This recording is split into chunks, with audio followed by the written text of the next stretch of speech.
विकास के इन कार्यों के बीच कांग्रेस ने मुझे गाली देने वाला पिटारा फिर खोल दिया है। ये कांग्रेस के लोग कभी मेरी कब्र खोदना चाहते हैं, कभी मुझे सांप बुलाते हैं। सांप तो भगवान शिव की माला है,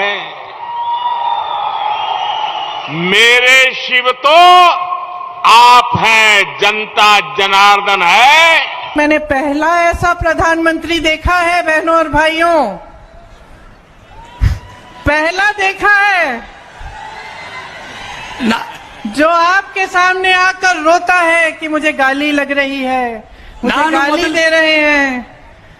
आपके दुख सुनने के बजाय अपना दुखड़ा आपको सुनाते हैं। लेकिन आपको याद रखना है, ई बारिया निर्धारा बहुमतदा बीजेपी सरकार। और किसी ने उनके ऑफिस में बैठकर एक लिस्ट बनाई है। अरे आपके दुखों की लिस्ट नहीं है वो आपकी समस्याओं की लिस्ट नहीं है। वो ये लिस्ट नहीं है कि किसानों की क्या समस्या है, हमें क्या करना है। वो ये लिस्ट है कि मोदी जी को कितनी बार किसने गाली दी है। मुझे लगता है कांग्रेस गाली देने की सेंचुरी इसी चुनाव में लगा देगी, ऐसा लगता है। 10 मई को चुनाव होने वाला है। आप सबसे मेरा आग्रह है, हर पोलिंग बूथ में हर घर जाइए, हर मतदाता को मिलेंगे ना, घर घर जाएंगे, बताएंगे लोगों को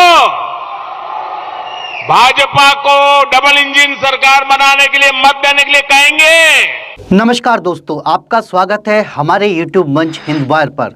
दोस्तों, कर्नाटक चुनाव में गालियां, बजरंग दल वर्सेस बजरंगबली जैसे तमाम मुद्दे आ गए। यहां तक कि राम को वह लेकर आए हैं, ऐसा भी बताया जा रहा है। भारतीय जनता पार्टी के अध्यक्ष जेपी नड्डा का यह बयान कुछ समझ नहीं आ रहा। आखिर वे भारत की कौन सी तस्वीर बता रहे हैं, जरा सुन लीजिए। करो 9 इयर्स बिफोर कैसा भारत था? भ्रष्टाचार के नाम से जाने जाने वाला भारत था। कैसा भारत था? फैसले नहीं लेने वाला भारत था। कैसा भारत था? घुटने टेक करके चलने वाला भारत था।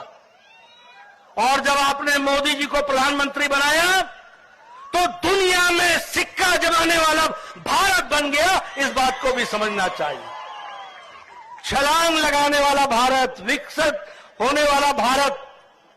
आज देखो, भारत में G20 की बैठक हो रही है, भारत में SCO की बैठक हो रही है, दुनिया भर के विदेश मंत्री आ रहे हैं, दुनिया भर के मंत्री प्रधानमंत्री आ रहे हैं।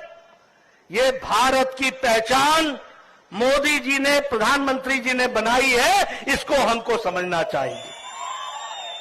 आप मुझे बताइए, मनमोहन सिंह जी के टाइम पर हमारा देश कितनी तरक्की कर रहा था जब पूरे वर्ल्ड में रिसेशन चल रहा था। एक हमारा इंडिया था जहाँ पर ना तो रिसेशन था और ना नौकरियों की कमी। हमारा देश तरक्की कर रहा था क्योंकि वो इकोनॉमिस्ट के हाथ में था। साथियों, आज जब हमारी सरकार अपने 8 वर्ष पूरे कर रही है तो देश का आत्मविश्वास, देशवासियों का खुद पर भरोसा भी अभूतपूर्व है। भ्रष्टाचार, हजारों करोड़ के घोटाले, भाई भतीजावाद, देश भर में फैल रहे आतंकी संगठन, क्षेत्रीय भेदभाव, जिस कुचक्र में देश 2014 से पहले फंसा हुआ था, उससे अब बाहर निकल रहा है। दोस्तों, 2014 में प्रधानमंत्री मोदी बड़े पैमाने पर विकास के मुद्दे पर सत्ता में आए क्योंकि ऐसा कोई व्यक्ति था जो उच्च विकास को पूरा कर सकता था और कठिन सुधारों को पारित कर सकता था। लेकिन हुआ इसका उल्टा। प्रधानमंत्री नरेंद्र मोदी ने 26 मई 2022 को कार्यालय में अपने 8 साल पूरे किए, जो कि अभी 20 दिन बाद 9 वर्ष हो जाएंगे। प्रधानमंत्री के 8 वर्ष पूरे होने के साथ ही सरकार के आर्थिक रिकॉर्ड के साथ साथ 2004 से 14 तक मनमोहन सिंह की अगुवाई वाली कांग्रेस सरकारों के साथ तुलना पर बहस हुई। जैसा कि 9 वर्ष पूरे होने से 20 दिन पहले जेपी नड्डा जी अपने बयान में बता रहे हैं कि भारत क्या था। आपको समझाने की कोशिश करते हैं कि भारत क्या था। 2004 से 9 के बीच पहली कांग्रेस गठबंधन सरकार का प्रदर्शन 2009 से 14 के अपने दूसरे कार्यकाल की तुलना में बेहतर था। दूसरी अवधि में 2 अंकों की मुद्रास्फीति और नीतिगत पक्षाघात की एक लंबी अवधि के साथ संयुक्त रूप से खराब विकास के परिणाम देखे गए, जिससे महत्वपूर्ण सुधार मुश्किल हो गए। 2004 से 14 के बीच की अवधि में 2007 से 8 को छोड़कर जब वैश्विक महामंदी हुई, पूर्व प्रधानमंत्री मनमोहन सिंह के तहत लगभग 7.5% से 8% प्रति वर्ष की औसत वृद्धि दर देखी गई। मतलब फिर सरकार ने अपने पहले कार्यकाल में दूसरे कार्यकाल की तुलना में बेहतर प्रदर्शन किया। 6% से अधिक वार्षिक वृद्धि का यह चलन 2016 तक जारी रहा, यानी पीएम मोदी के गद्दी संभालने के 2 साल बाद तक, जिसके बाद वृद्धि में गिरावट शुरू हुई। नरेंद्र मोदी के कार्यभार संभालने के 2 साल बाद नवंबर 2016 में 500 रुपये और 1000 रुपये के नोटों को रातों रात बंद कर दिए जाने से नोटबंदी के झटके के प्रभाव ने देश के विकास का चक्र को गहरी चोट पहुंचाई। यह वृद्धि 2016 से पहले के स्तर तक पहुंचने में विफल रही। 2020 में कोविड-19 लॉकडाउन के बाद भारत की विकास दर 2020-21 में 7.3% कम हो गई।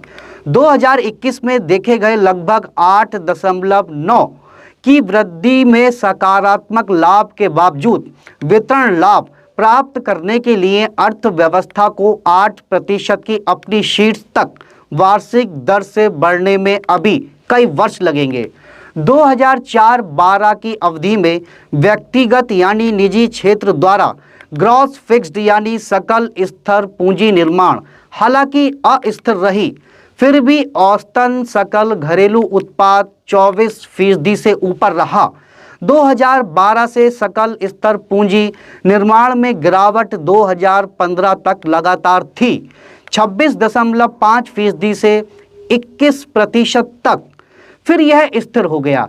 2018 में केवल थोड़ा सा बढ़कर 22% हो गया। अर्थव्यवस्था के विकास के चरण के बावजूद विकास के वित्त पोषण के लिए निवेश में निरंतर वृद्धि महत्वपूर्ण है।